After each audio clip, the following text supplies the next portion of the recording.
Hello， 观众朋友们，你们好，欢迎你来到我们的节目《武术新传遇见陈安茂老师》。很高兴，我们又在镜头前再次邀请到了武术大师陈安茂老师来到我们的节目当中，跟大家一起探讨各种武术方面的生活上的问题。那这个非常多的朋友来信提问，那也欢迎你持续在底下留言询问老师。那照惯例，赶快先跟武术大师老师打声一声招呼。老师好，观众朋友你们好。好，还有高世峰老师，主持人好，高老师好，谢谢你来。好，张老师想请问一下，底下有朋友有提问，老师好，主持人好，请问买了新房，装潢好了，家具也都进去了，但还未入错，这样可以先进去住吗？还是一定要入错后才可以进去住？老师这一题您专业的，再拜托一下，谢谢。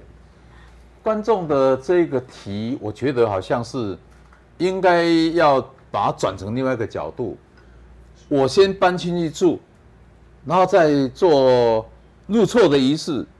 他是不是觉得入错的仪式那天是要请他的亲朋好友？那搬进去住那一天，他可能就是老师平常在讲的入宅、搬新家的意思。所以如果是的话，那我就把它来叙述一下。是，我们搬新家叫做另起炉灶。我本来在父母这边，对，我外面买了新房子，对，我带着妻小搬到新的地方，那我是不是另起炉灶？是。那既然另起炉灶，观众讲说我先搬进去住，那不做入宅的仪式。观众朋友，入宅的仪式是什么？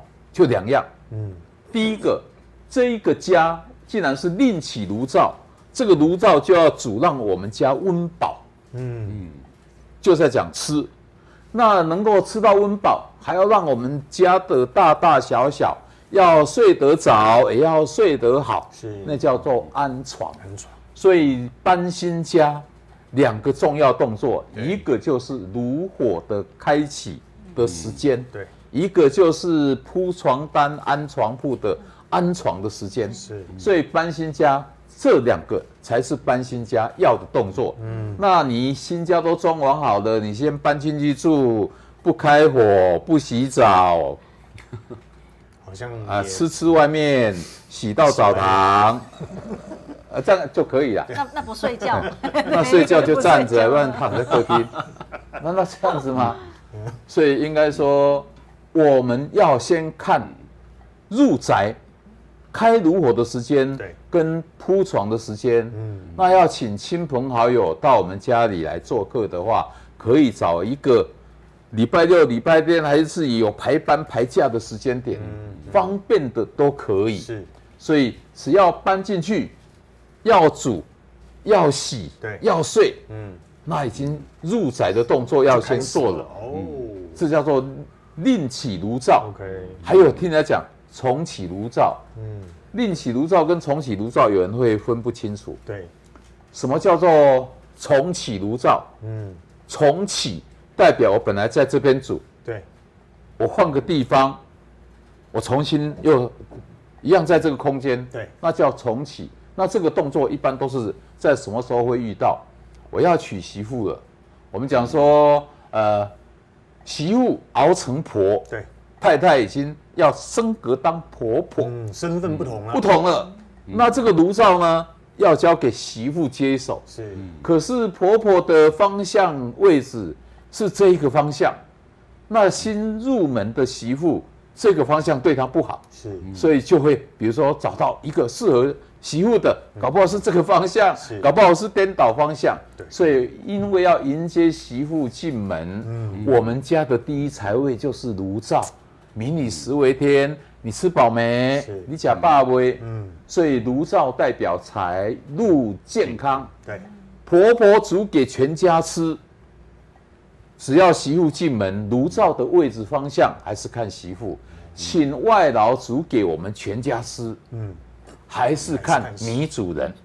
所以你就知道说，重启炉灶，大家住睡的位置方向不变，对，就瓦斯炉的位置改变而已，那才叫做重。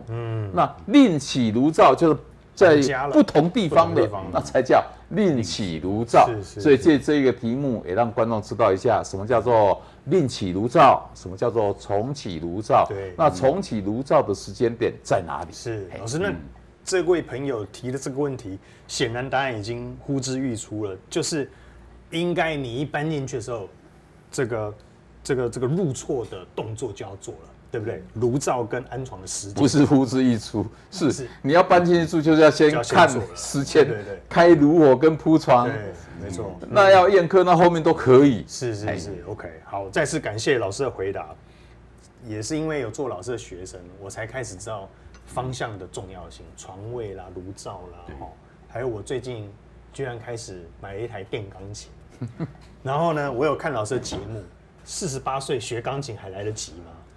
我这个印证了陈老师，我是这个丙辰年的，所以我要坐南朝北。你知道我练起来特别的顺畅，我已经可以练了15天之后，第一首成果发表即将就可以开始了。好，所以方向真的是有差哦，听起来特别好听。再次感谢老师的时间，谢谢老师。好了，这位朋友，我相信陈老师的解答已经相当的清楚了哦。那如果你已经先入住，也不要过来，赶快补做，来得及了哦。对，好，再次感谢。那我现在很多朋友，你即将特别现在听说交屋潮开始要到了嘛，哦，对，有很多付不出钱的潮，不是，那都可以赶快趁现在老师的这个2个重要时间，炉灶跟安床时间，再次感谢你。好的，谢谢。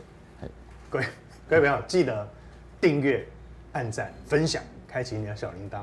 我们下一部影片见，拜拜，拜拜。